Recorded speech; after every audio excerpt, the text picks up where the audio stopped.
Hi, Brginner here. Today's lesson is about soloing over a boogie, a basic boogie. In G, as a matter of fact. I'm tuned G, D, G, and the basic boogie lick is going to be I'm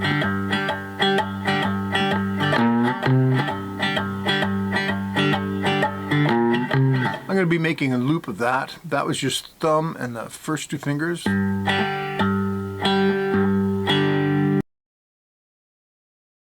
Three on the low, and then 5 on the low. And you can throw in the other two strings if you want.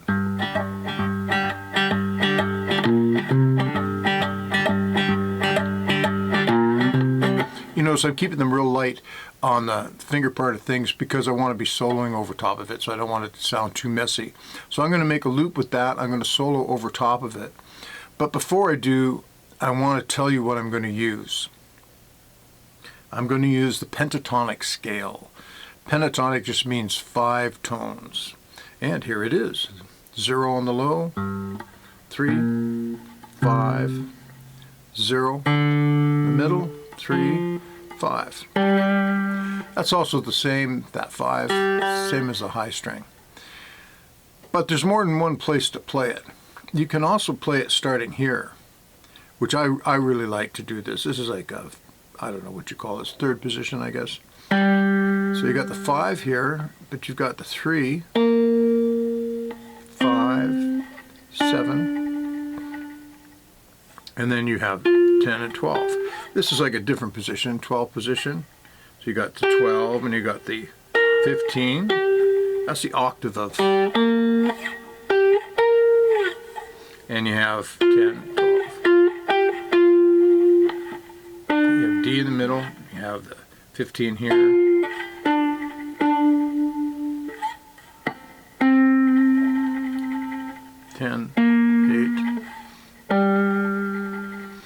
So I organize it into playing here like that, or here,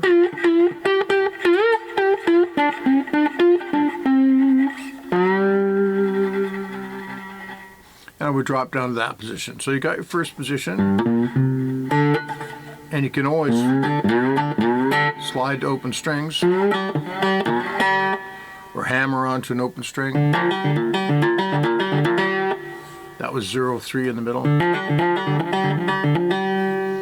So this is the first position. This is, I guess, position 3. And you can revert to open strings anytime. And then position 12.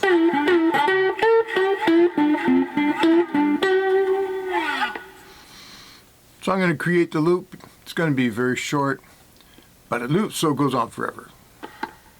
And once I do that, I'll start jamming in the 3 different positions.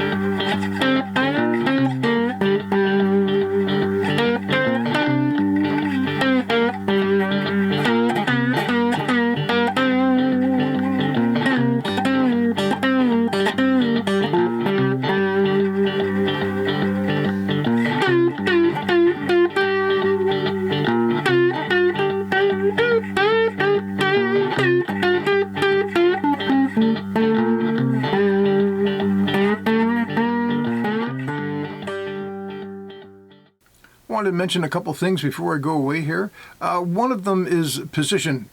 Probably sounded a little confusing there. When you take a music course or whatever, actually at Berkeley, they tell you your position is 1 fret below your second finger. You're going, what? That's what I did. What? Well, it's because your first finger can actually move. Your second finger is considered to anchor.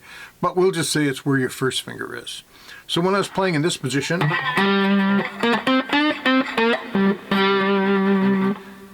I mean, it's a slide, right? So I would call that 5th position.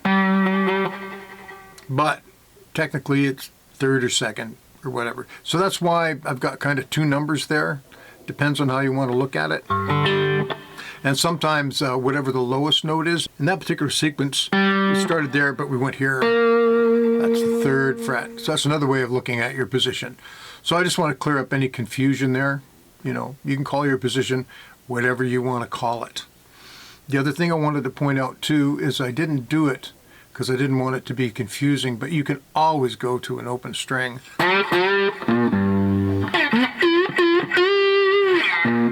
And that lick there brings me to another thing. Because we're playing slide and we don't have any frets, it's like, you know, doing trapeze without a net.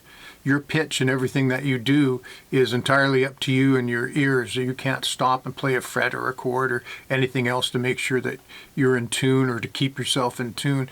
You're just flying by the seat of your pants. So it doesn't hurt to do that every once in a while. Or help set your ear. And this lick here, which I used down here first, it's actually a Duane Allman lick, and many others I'm sure, but Duane Allman was the first guy I heard do it with a slide, and it's basically you're going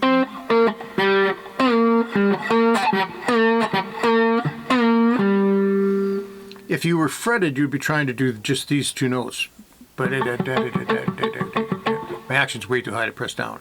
So it gives that effect. So what you're doing is you're using the 1st string to go from the 3rd string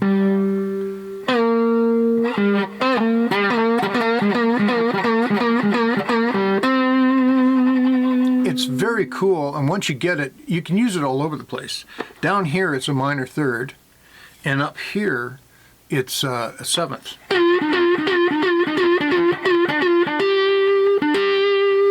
At least in a song like this, which is basically a 1-chord song. Well, kind of 3 chords, but basically a 1-chord jam. And the other thing you can do in 1st position too, I think we covered the hammer on. You can also do pull-offs.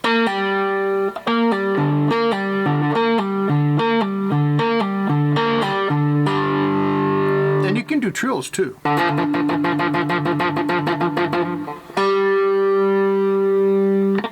That was a little sloppy, but you get the idea. So there's a lot that you can do.